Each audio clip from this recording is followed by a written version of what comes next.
मेरे प्रिय छात्र छात्राओं, मैं महेश झा, व्याकरण विषयक सहायक प्राध्यापक कीर्ति नारायण कामाख्या संस्कृत महाविद्यालय महरैल मधुबनी, आप सबों के लिए आवृत्ति हेतु व्याकरण सिद्धांत कौमुदी प्रथम भाग में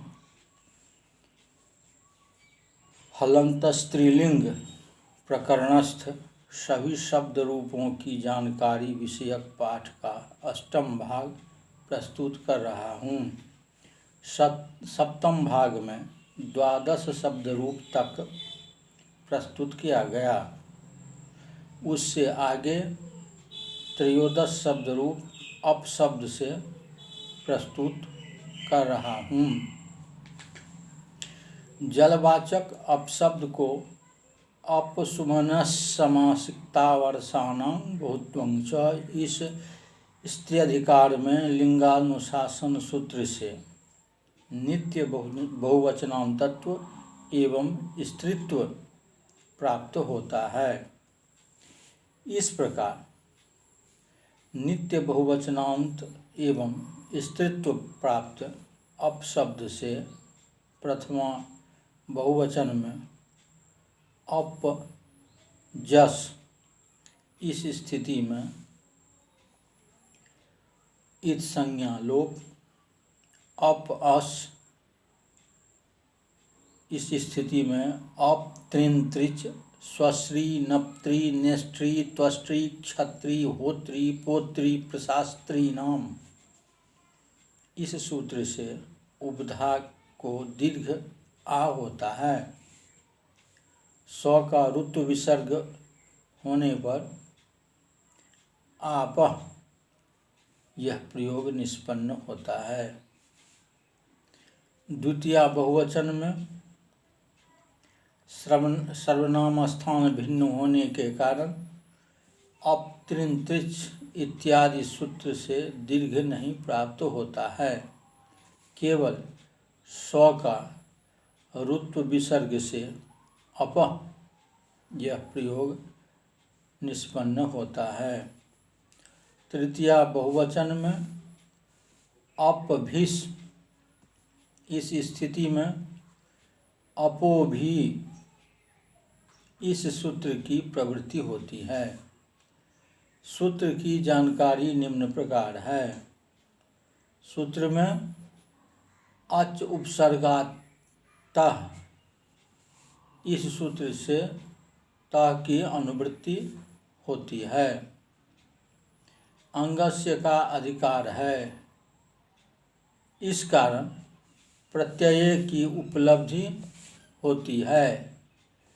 सूत्रस्थ भी पद सप्तमी विभक्ति प्रत्यय का विशेषण है, इसलिए उससे तदादि विधि होती है। इस प्रकार इसका अर्थ होता है भकारादि प्रत्यय के पर में रहने पर अपशब्द के प को तो आदेश हो। सुप विभक्तियों में केवल भ्याम भीष भ्यस हैं। इन्हीं विभक्तियों में प को तो होता है। इस प्रकार अप में प को तो का जस्त्व द स का ऋत्व विसर्ग होने पर अदभि यह प्रयोग निष्पन्न होता है। इसी प्रकार चतुर्थी एवं पंचमी विभक्तियों के रूपों में कार्य होते हैं। षष्ठी में अप आम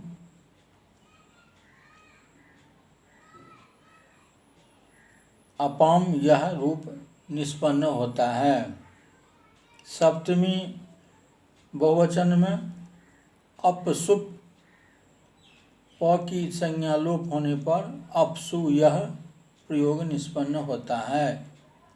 संबोधन में प्रथमा सदृश ही रूप होगा। चतुर्दश शब्द, दिश शब्द। दिश अतिसर्जने धातु से, ऋत्विक, दधिक इत्यादि सूत्र से कुन प्रत्यय होने से दिश शब्द निष्पन्न होता है। उस दिश शब्द से प्रातिपदिक संज्ञा सु की उत्पत्ति, इत संज्ञा लोप, स का लोप, ब्रश्च भ्रश्ज, सृज मृज यज राज भ्राजच्छ शंख, इस सूत्र से तालव्य स को मूर्धन्य स, मूर्धन्य स को जस्ट ड, ड को कुन प्रत्यय से कुह, इस सूत्र से कुत, ग, ग को वावसाने, इस सूत्र से चर्तु विकल्प से होने पर दिक दिग ये रूप निष्पन्न होते हैं। द्विवचन में दिश औ वर्ण सम्मेलन से दिशो यह रूप निष्पन्न होता है।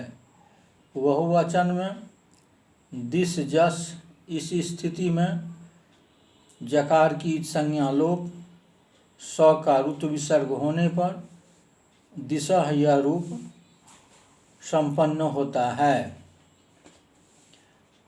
तृतीया एक वचन में दिशटा, इस स्थिति में इत संज्ञा लोप होने पर दिशा यह रूप होता है। तृतीया द्विवचन एवं बहुवचन में स को ब्रश्चादि सूत्र से मूर्धन्य स, मूर्धन्य स को जस्तु ड, ड को कुन प्रत्यय से कुह, इस सूत्र से कुत्व ग होने पर प्रयोग सिद्ध होते हैं। चतुर्थी एक वचन में दिश ने, इस स्थिति में इत संज्ञा लोप, दिश ए, दिशे यह रूप निष्पन्न होता है। द्विवचन एवं बहुवचन में तृतीया सदृश ही रूप होंगे। पंचमी एक वचन में दिश ngसी, इस स्थिति में इस संज्ञा लोप, स का ऋतु विसर्ग होने पर दिशा यह रूप निष्पन्न होता है। षष्ठी एक वचन का रूप पंचमी एक वचन सदृश ही होगा। षष्ठी द्विवचन में दिश ओस, इस स्थिति में स का ऋतु विसर्ग एवं वर्ण सम्मेलन से दिशो यह रूप निष्पन्न होता है। षष्ठी बहुवचन में दिश आम, इस स्थिति में वर्ण सम्मेलन से दिशाम यह रूप निष्पन्न होता है। सप्तमी एक वचन में दिशंगी, इस स्थिति में इत संज्ञा लोप एवं वर्ण सम्मेलन से दिशि यह प्रयोग निष्पन्न होता है। सप्तमी द्विवचन का रूप षष्ठी द्विवचन सदृश होगा। सप्तमी बहुवचन में दिश सुप, इस स्थिति में प की इत संज्ञा लोप, तालव्य स को ब्रश्चादि सूत्र से मूर्धन्य स, मूर्धन्य स को जस्त्व ड, ड को कुत्व ग, ग को वावसाने से चर्त होने पर क,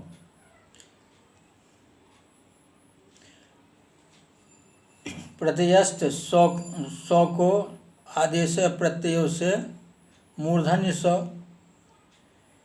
इस प्रकार क और मूर्धन्य स के संयोग से अक्ष होता है, जिससे दीक्षु यह प्रयोग निष्पन्न होता है।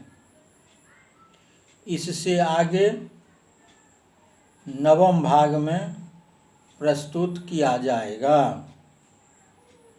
धन्यवाद।